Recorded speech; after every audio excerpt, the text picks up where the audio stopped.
Hello and assalamu alaikum everyone. You're watching AIM Sports and this is your host Nourish Khan and we welcome you to yet another episode, an insightful one in which we bring you sports news like no other.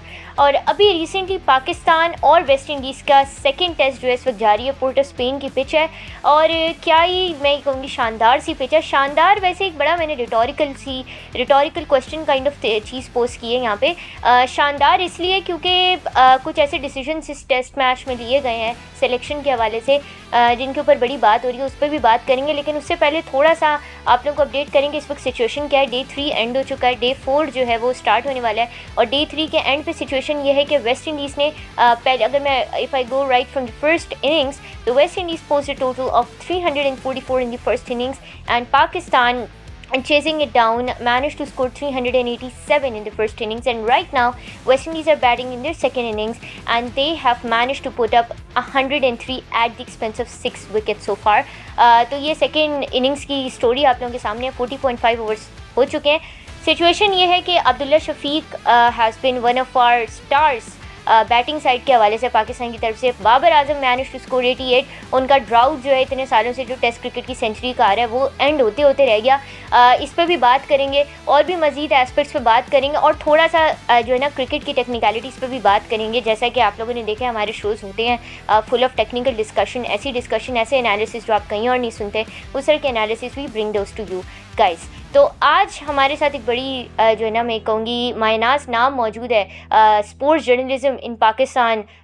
Pakistani sports journalism industry का एक बड़ा मायनाज नाम है। क्या ही खूब host हैं, journalist हैं, encyclopedia कहूँ क्रिकेट का तो ये गलत बात नहीं होगी। मेरे साथ यहाँ पे मौजूद हैं शहजादा मोइन सर। अस्सलाम वालेकुम, क्या हाल है आपके शहजादा? अल्लाह का शुक्र है। आप कैसे हैं? अल्हम्दुलिल्लाह। अच्छा शहजादा सर, क्योंकि आपकी बड़ी गहरी निगाह होती है क्रिकेट पे और आप बड़े क्लोजली इन चीज़ों को फॉलो करते हैं, चाहे वो डोमेस्टिक क्रिकेट हो चाहे इंटरनेशनल क्रिकेट हो।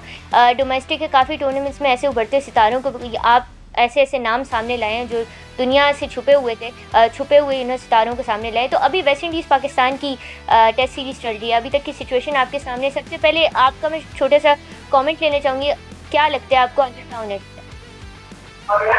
देखिए, आपने कहा कि विकेट थोड़ी सी डिफरेंट नजर आ रही है। मैं तो ये समझूंगा कि पाकिस्तानी प्लेयर्स के लिए विकेट थोड़ी सी खुशगवार हो गई है, क्योंकि इससे पहले अगर हम देखें जो ब्रायन लारा क्रिकेट स्टेडियम में मैच खेला गया जहां पाकिस्तानी टीम को शिकस्त का सामना करना पड़ा था, और इस विकेट पर अगर हम बात करें तो यहाँ बहुत सी तब्दीलियां ऐसी लगती हैं कि पाकिस्तानी बैटर्स एशियन विकेटों पे खेलते नजर आ रहे हैं बजाय इसके कि वो वेस्ट इंडीज की विकेट पर इस वक्त खेल रहे हैं। लेकिन ओवरऑल इस वक्त जो सिचुएशन है पाकिस्तान के हक में नजर आ रही है और उसका मैं क्रेडिट दूंगा एक दफा फिर पाकिस्तानी मैनेजमेंट को कि उन्होंने एक दफा फिर एतमाद किया साजिद खान के ऊपर, और साजिद ने पहली इनिंग में 4 खिलाड़ियों को आउट किया और अब तक दूसरी इनिंग में 6 खिलाड़ी आउट हो चुके हैं यहाँ पर वेस्ट इंडीज के, और 6 में से 4 विकेटें जो हैं साजिद ने ले ली हैं। तो यहाँ पर साजिद अपना रोल अदा कर रहे हैं। और इससे पहले भी अगर साजिद खान की बात करूं मैं तो 2 टेस्ट मैच इससे पहले साजिद खान ने खेले थे वेस्ट इंडीज के खिलाफ और वहां पर भी उन्होंने जो है 15 विकेट हासिल किए थे। लेकिन क्या वजह थी कि पहले टेस्ट मैच पे उन्हें मौका नहीं दिया गया, हालांकि ये कहा जा रहा था कि वो विकेट स्पिनर्स के लिए साजगार नहीं है, लेकिन दूसरे टेस्ट में उन्हें मौका मिला और उन्होंने इस मौके का भरपूर तौर पर फायदा उठाया और दोनों इनिंग में उन्होंने अब तक 4 खिलाड़ियों को आउट कर लिया है। मौके हैं और एक ऐसे स्टेज पर यहाँ पर खड़ी नजर आ रही है पाकिस्तान की टीम के जो एक रिकॉर्ड बनने जा रहा था कि शायद वेस्ट इंडीज की टीम पाकिस्तान के खिलाफ कामयाबी हासिल करेगी और तारीख रकम करेगी। लेकिन अब ये तारीख शायद हो ना पाए। अगर बारिश नहीं होती है तो कंडीशन ऐसी है कि पाकिस्तानी टीम इस टेस्ट मैच को कंडीशंस की आपने बात की शहजाद सर, मैं यहाँ पे एक बात और कहना चाहूँगी। साजिद खान की बिल्कुल बात हो रही है। एक और बड़ा हाईली इंटरेस्टिंग डिबेट भी छिड़ गई है सिलेक्शन के हवाले से कि मोहम्मद अब्बास को रेस्ट करवाना, विच अगर हम इसको मैनेजमेंट के पर्सपेक्टिव से देखें तो वो यही बात करें कि क्योंकि कंडीशन जैसी थी, विकेट स्लो थी, तो हमें रॉ पेस को कॉम्प्लीमेंट करने के लिए एक ऐसा बॉलर चाहिए था कि जो 130 kph तक क्लॉक करता है, which is Mohammad Ali Daisy.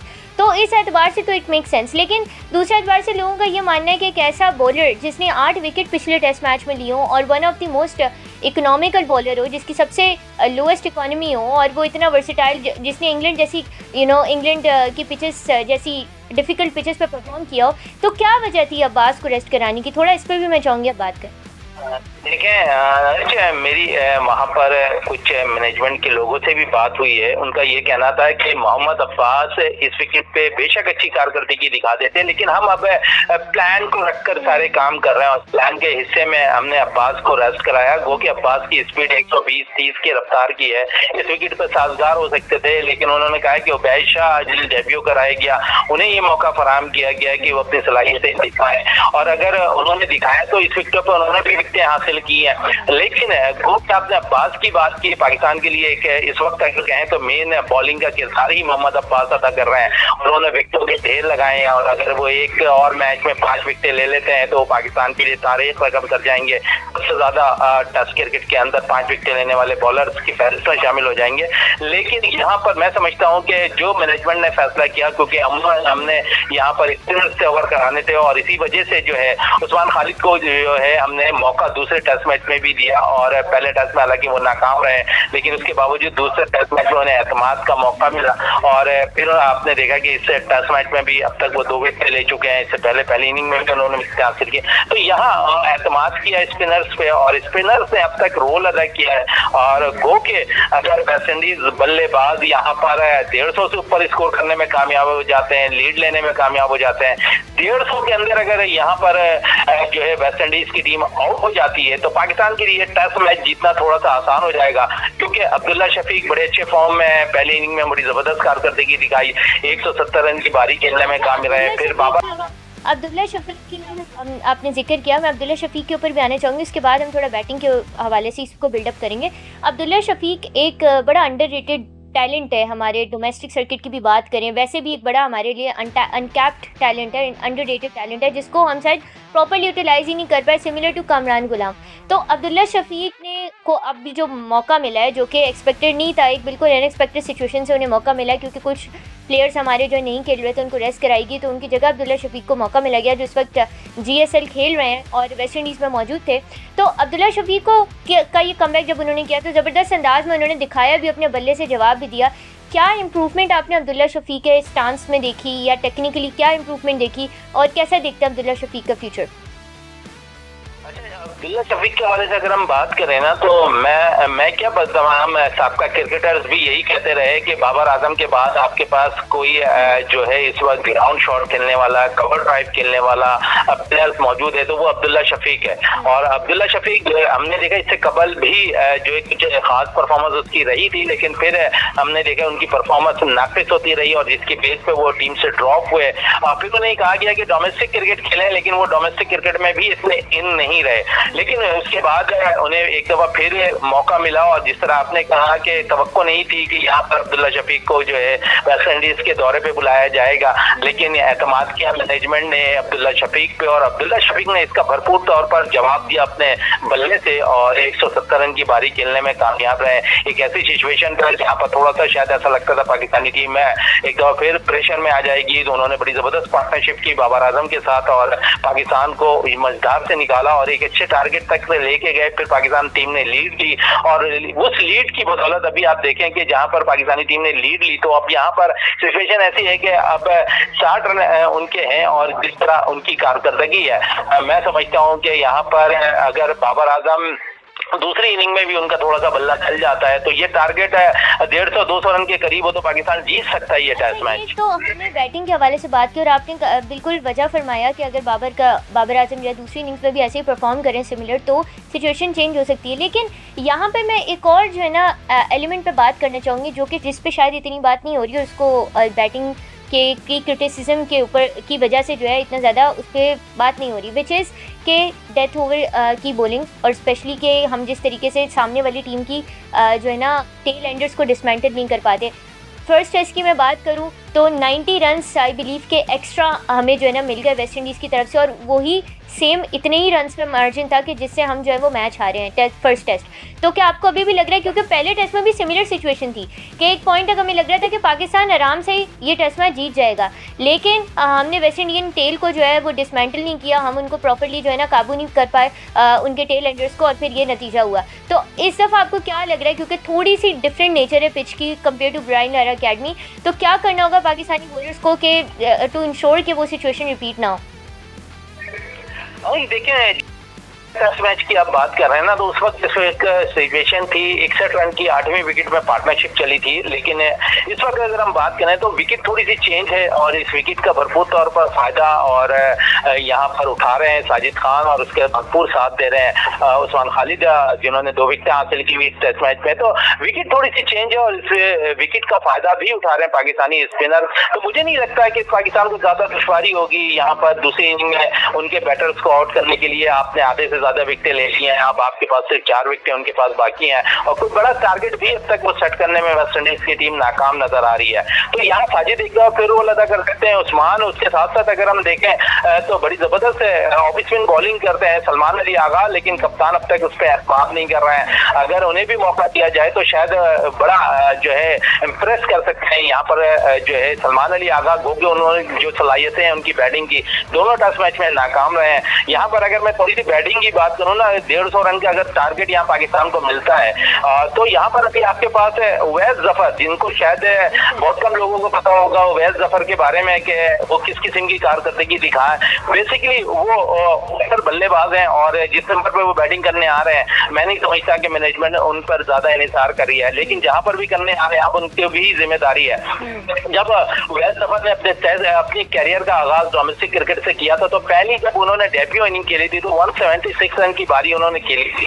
उसके बाद उन्हें दूसरी दफा जब मौका मिला, जब दूसरे डिपार्टमेंट की तरफ से वो खेलने गए तो वहां पर भी उन्होंने निफ्ट सेंचुरी स्कोर की। फिर तीसरी डिपार्टमेंट को हम देख रहे थे कि वो डिपार्टमेंट बार बार चेंज कर रहे थे और जितनी दफा भी उन्होंने डिपार्टमेंट चेंज किए वहां पर जाके अपने डिपार्टमेंट के लिए उन्होंने रोल अदा किया और वो अब तक सबसे ज्यादा इंप्रेस करने वाले बैटर्स हैं। और मैं समझता हूँ कि उनकी भी भारी जिम्मेदारी होगी अगर पाकिस्तान के लिए थोड़ी से दुश्वार लम्हात आए इस टेस्ट मैच में बैटिंग में, तो वो अपना रोल अदा कर सकते हैं। फिर सलमान अली आगा को अपना रोल अदा करना पड़ेगा नीचे नंबरों पर आकर, अगर वहां पर, क्योंकि पहले 3 इनिंग्स के अंदर पहले टेस्ट और फिर इस पहले टेस्ट मैच दूसरे टेस्ट मैच की पहली इनिंग में भी वो नाकाम रहे हैं। फिर मोहम्मद रिजवान है आपके पास विकेट कीपर बल्लेबाज, वो भी उस किस्म की कारकर्दगी नहीं दिखा सके। लेकिन इस टेस्ट में स्पिनर्स की गिरफ्त बड़ी मजबूत नजर आ रही है और मैं समझता हूँ कि अगर बड़ा टारगेट ना मिला तो यहाँ पर पाकिस्तान ये टेस्ट मैच कामयाबी हासिल कर। चलिए, पाकिस्तान कामयाबी हासिल कर सकता है। शहजादा मोइन साहब, आपका बहुत बहुत शुक्रिया अपना कीमती वक्त देने के लिए। और आपने शहजादा मोइन साहब के जो हैं वो एनालिसिस भी सुने और इसके साथ साथ कुछ हमने अपने एनालिसिस भी किए। लेकिन अगर मैं इसको जो है ना दरिया को कूजे में बंद करने वाली बात करूँ ना, तो सारी बात ये है कि ये टेस्ट मैच हो अभी 19 तारीख से जो है वो इंग्लैंड के अगेंस्ट टेस्ट मैच स्टार्ट हो जाएगा। Problem is, and the question that I pose to the management from this show is that when are we actually going to learn from the mistakes that have been chronically infesting our team for so long? इतने decade से वही issues चलते आ रहे हैं, middle order crisis, and then उसके बाद आप डेथ ओवर में आपकी बॉलिंग अच्छी नहीं है, आप टेल एंडर्स दूसरी टीम के डिसमेंटल नहीं कर टेल जो है डिसमेंटल नहीं कर पाते दूसरी टीम की, ये बात हो गई। दैन एक और जो, लेकिन इसका अगर हम एनालिसिस करें ना और इसके हिसाब से देखें तो मेरा ख्याल है कि इसके 2 प्राइमरी रीजंस हैं। एक तो ये कि आपके पास डेटा ड्रिवन अप्रोच नहीं है, दूसरा ये कि आपकी होम पिचेस इस कैलिबर की नहीं है कि उनको इंटरनेशनली आप जो है ना कम्पीट करा सके। तो इन दोनों चीज़ों पे आई थिंक अगर हम काम करें, and the third part of course इस जो कि एक्स्ट्रा एक बोनस हो जाएगा, which is incorporating sports science into your game plan. तो ये 3 चीज़ों पे अगर हमने काम किया तो आई एम प्रीटी श्योर कि पाकिस्तानी टीम में वो सलाहियत है। And of course test cricket की अगर हम बात करें तो टेस्ट क्रिकेट में जो टीम परफॉर्म करती है और जो टीम जो है ना टॉप पे होती है, वही team I think in cricket जो है वो sustainable team होती है, because if you're not performing in test cricket, then I don't think you're sustainable as a team. And I will leave you guys with this note, and on this note I would like to end today's show. और आपसे मुलाकात होगी इंशाल्लाह next show में. Till then, this is your host Nourish Khan signing off.